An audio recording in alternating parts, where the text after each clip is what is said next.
Attack on Titan Season 4 has been highly anticipated by fans who were too lazy to read the manga after Season 3, myself included. The final season has continued the show's tradition of giving us incredible action set pieces, harrowing character development, and world building that challenges some of the all-time great fantasy epics. The only issue I have so far with Season 4 is that whenever the "to be continued" text pops up on my screen, all the serotonin instantly leaves my brain. These cliffhangers are getting harder to deal with every week. Maybe I should read the manga. Season 4 has done a great job of flipping the perspective of this war-torn world by focusing on Marley, the military empire that controls the power of the Seven Titans, with an emphasis put on Reiner Braun and the young Eldian soldiers known as warrior candidates. These young soldiers are competing for the right to inherit the power of one of the Seven Titans Marley holds, something that Reiner also went through as a child, before inheriting the Armored Titan. For years, Marley has maintained their status as a military superpower by using their titans as a deterrent, but now, after suffering several defeats at the hands of Paradise Island, losing two of their most valuable titans in the process, Marley is vulnerable, and the rest of the world knows this. Their only option now is to fend off their enemies while attempting to steal back the founding titan from Eren Yeager. The season opens with Marley fighting against the Mid-East Allied forces, and even though they are victorious, it comes at the cost of heavy sacrifices, with Reiner almost losing his life during the battle. Relying on the power of the Titans has left Marley lagging behind the rest of the world when it comes to technological developments in warfare. If it wasn't for the human ingenuity of the young warrior candidate Gabi, the armored train would have never been destroyed. This same human ingenuity is what makes the scout troops so lethal when fighting against Marley's soldiers in Episode 6. Gabi's heroics are cheered on by her peers and superiors, but Reiner knows that she is fighting so desperately for a dream that will never come true, all while preparing to fight an enemy that may be too much for them to overcome. We see Reiner taking on a more fatherly role in this season, helping the young candidates take their mind off of the coming storm. And this is where we learn more backstory on Reiner's journey up until now. How he was born to an Eldian mother and a Marleyan father, but his status as an illegitimate Eldian kept them from being a family. This is what inspires Reiner to become a warrior candidate. By becoming a hero of Marley, he can finally be accepted as a true Marleyan citizen. But this dream is quickly shattered, after his father refuses to acknowledge Reiner as his son even after Reiner inherited the Armored Titan. Prejudice runs deep in Marleyan society, a society that was built on the idea of Eldian inferiority, yet only those with Eldian blood can control the Titan's power. Living under these two realities has brought Reiner to the brink of suicide. For Reiner, it's almost impossible for him to live with the reality of his choices. There is no way to describe this situation as anything other than colossally fucked. It's like militarized Stockholm Syndrome being applied to an entire minority population of a country. From the moment they are born, Eldians in Marley are led to believe they have the blood of the devils running through them. It is true their Eldian ancestors committed horrific acts against the world, but those Eldians are long gone, yet their sins are still held against those with Eldian blood in the current world. Marley's government won't hesitate to commit genocidal acts against Eldians, as we see during the battle to begin Season 4, and when not being used as cannon fodder, Eldians are kept as prisoners in the internment zone, with a select few being chosen to serve as Titans. Even though they are hyped up as heroes, these warrior candidates are nothing more than slaves to Marley's military command. Even after controlling the power of the Titans for years, characters like Reiner and Zeke aren't even respected by the military brass, and even as adults they are desperate to prove that they are worthy. During this dinner scene, Reiner shares the horror stories of infiltrating the scout regime as his family listens in total fear. It is an unsettling demonstration of how deep the self-hatred runs throughout these Eldian families, with Reiner twisting a comedic memory into a visceral horror story that paints the Eldians of Paradise Island as unruly savages. To Reiner's family, these stories simply justify the propaganda they have been fed their entire lives. Gabi is the only one to notice a hole in Reiner's story when he says he came across all types of people. She demands to know what he meant by this, but her inquiry is quickly shot down by an older member of the family.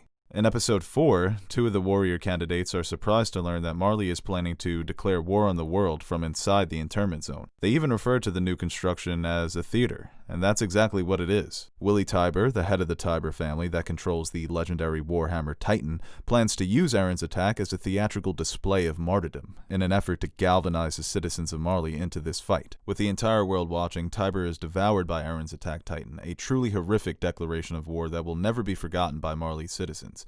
But even Willie cannot deny the hypocrisy of his self-sacrifice. The most important line of the season so far is delivered by General Magath, leader of the Marleyan military. He says that Eldians Eldians are spawns of the devil, yet he admits he himself is a devil too. At first, General Magath is hesitant to go through with Willie's plan, a plan that will result in thousands of innocent Eldian lives being lost. This reality leaves Magath momentarily broken by his own hypocrisy, not unlike what has been happening to Reiner this season, albeit to a lesser extent. It's the difference between someone who had to live through the horrors of war rather than someone who sat back and manufactured it. The power of propaganda is one of the more interesting themes explored in Season 4, the way facts can be distorted and manipulated by those empowered to fit their agenda, like how the comical story of Sasha's potato can be used by Reiner as a horror story to paint Eldians as inhuman and selfish.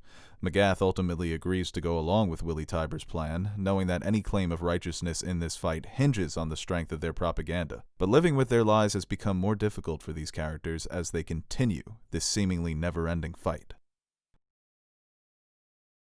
So far in Season 4, we haven't seen much of the scout troops that we've grown to know and love over the years, and fans have been frustrated by that, but they were saving them for this epic moment. Eren Yeager made his first appearance in Episode 2, but the rest of his comrades hadn't shown up until the latest episode during Eren's attack. In two separate moments in this episode, it appears Eren is going to be defeated, first by the incredibly freaky-looking Warhammer Titan, and then by the Jaw Titan.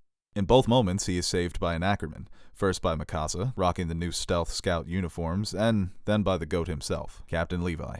It's a hero's introduction for two characters who are probably more lethal than the 300-foot Titans they fight against, and Marley's soldiers are very aware of this fact. For example, the Jaw Titan believes he has Eren defeated, only to have his confidence shattered by Levi's arrival. Once again, the combination of Eren's Titan power, human ingenuity, and years of honing their battle strategies and tactics has made the Scout regime an unrelenting force in the fields of battle, even when fighting against Titans.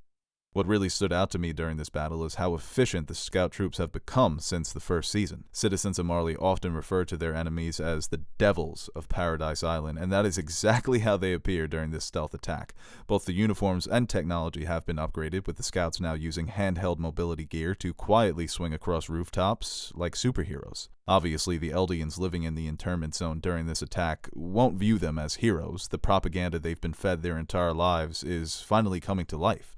The ruthless and bloodthirsty devils of Paradise Island are finally here in the flesh, and that's one of the main points Season 4 is hammering home.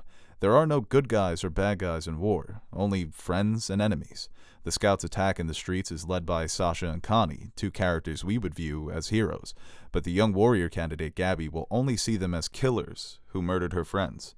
The saddest part for Gabby in this episode is that it appears she was almost ready to break from the propaganda. She was momentarily able to see past the stories and the lies, but this attack in Episode 6 ripped away that chance to see the humanity in her fellow Eldians. Like Eren Yeager in Season 1, Gabby's motivation to fight will be fueled by hatred and revenge, and as we've seen from Eren in Season 4, the path of revenge is almost impossible to walk unscathed. It's easy to notice the physical and mental toll of this war just by looking at Eren Yeager. Long hair, tired eyes, and an unsettling lack of remorse for his actions. But it is the look on Mikasa's face, a look of desperation and fear that shows you just how lost Eren truly is. There is no turning back now for Eren, or really for any of these characters, and I think it's evident by the way Eren brutalizes the Warhammer Titan in this episode. In the past, Eren used to fight with the spirit of a hero, often cheering himself on while fighting against his enemies. Now it's just punch after punch after punch, with only one objective in his mind, and that's to win.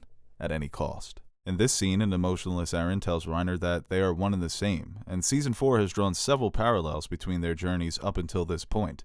It was Reiner's attack on the wall that inspired Eren to destroy every Titan, and now Eren has returned the favor. They both have spent years infiltrating their enemies' armies, losing a part of themselves in the process, while also becoming confused by or numb to the convictions they once held for fighting. Not to mention all the civilian casualties caused by these two Titans have been Eldians.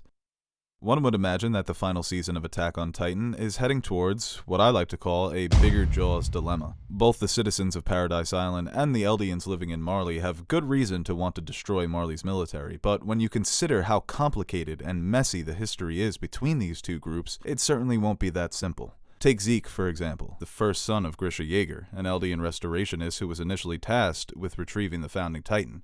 Grisha betrayed Marley by giving his son Eren the power of the Attack Titan, and with less than a year to live, Zeke seems determined to fulfill his father's mission of retrieving the Founding Titan. It appears that Zeke really isn't worried about the big picture here, stopping this war, stopping this cycle of violence. He is more concerned with avenging the embarrassment he suffered at the hands of Levi and the Scouts, and that makes sense because that's what he was trained to do. That's what all of these warrior candidates were trained to do. They were trained to be fighters, and a character like Zeke has become lost in his role as a warrior titan. It also doesn't help that his life is soon coming to an end. It's hard to be motivated to save the world when you're not going to be in it for that much longer.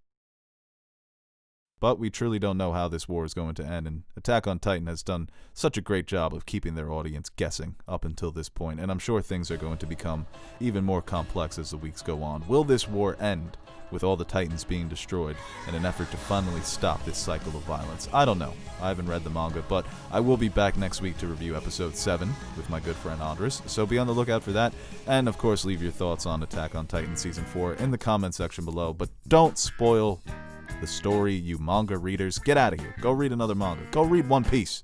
It's like 1 million volumes of that, okay? Keep yourself occupied.